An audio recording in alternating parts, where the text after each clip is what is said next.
वहाँ पर कोई शख्स अब जवाब नहीं दे रहा। ये लोग यहाँ से चले गए हैं। ज़रा दोबारा तस्वीरें दिखा दीजिए। वकार और उनकी खुरम की, ये दोनों सगे भाई हैं। अफजाल अहमद साहब के ये साहबजादे हैं। और अब जो कंपनी है इनकी, मैं आपको बताता हूँ कि नैरोबी में ये क्या काम करते हैं। मैंने आपको बताया हट्स एंड होम्स, ये वो कंपनी है जिसके बड़े शूटिंग रेंज हैं, इनके फार्म्स हैं जिसमें शैले हैं। और ये बुनियादी तौर पर इनका जो बहुत बड़ा बिज़नेस है ये अमेरिका की आर्मी के साथ है। ये इनकी जो सारी ये जो फैसिलिटीज़ हैं ये अमेरिकी फ़ौज को भी किराए पर देते हैं और दूसरे ममालिक को भी। और ये मुख्तलिफ़ जो ममालिक हैं उनको ये असलाह सप्लाई करते हैं।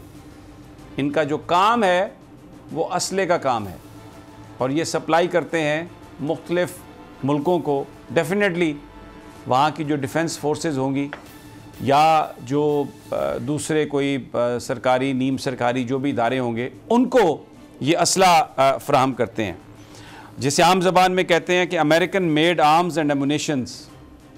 शिकारी भी लेते हैं और भी बहुत सारे लोग लेते हैं।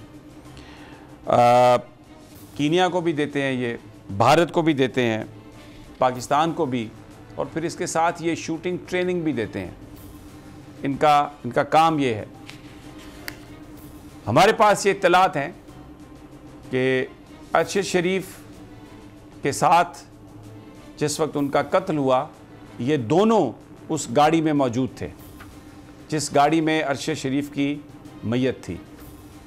गोलियां फायर हुई, ना खुर्रम को गोली लगी, ना अफजाल को कोई, ना उनको वकार को गोली लगी, लेकिन अरशद शरीफ शहीद हो गए। उनके सर में भी गोली लगी, उनके सीने में भी गोली लगी, उनके कंधे की हड्डियां भी टूटी, लेकिन वकार को और खुर्रम को कोई खराश तक नहीं आई। उसके बाद कुछ इन्होंने टेलीफोन कॉल्स की, कुछ लोगों को ये सिचुएशन उन्होंने बताई। वो डाटा भी अवेलेबल हुक्काम को है कि कहाँ कहाँ किस किस को कॉल की गई। उसके बाद ये जो वकार साहब हैं, इनकी ये जो भी तस्वीर आपको नज़र आ रही है, अब आपको ये तस्वीर नज़र नहीं आएगी। लिंक्डइन से इनका जो अकाउंट है वहाँ से ये तस्वीर गायब हो गई। वकार का और खुर्रम का टेलीफोन बंद है। अगर आप उनसे रब्ता करने की कोशिश करें तो आगे से जवाब मिलता है कि ये टेलीफोन बंद है। वो कीनिया में हैं, कहीं और चले गए हैं, किसी की पनाह में हैं, इसका कोई इल्म नहीं है। लेकिन पाकिस्तान में उनके रवाबत, उनकी टेलीफोन कॉल्स, सारा वो डाटा अवेलेबल है।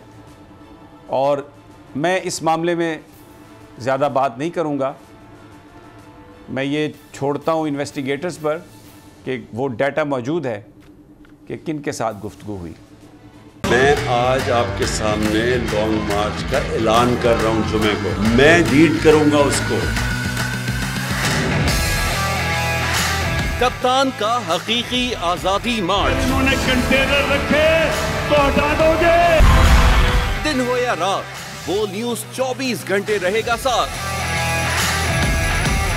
सबसे बड़ी टीम, सबसे मोतबर पैनलिस्ट के साथ, सबसे बड़ी कवरेज। देखिए पाकिस्तान की सबसे बड़ी नशरियात सिर्फ बोल न्यूज पर। सबसे ज्यादा व्यूज, सबसे ज्यादा रील्स और सबसे ज्यादा रेटिंग के साथ बोल अब भी नंबर 1 पोजीशन पर बरकरार। सब्सक्राइब करें और बेल दबाएं ताकि कोई खबर रह न जाए।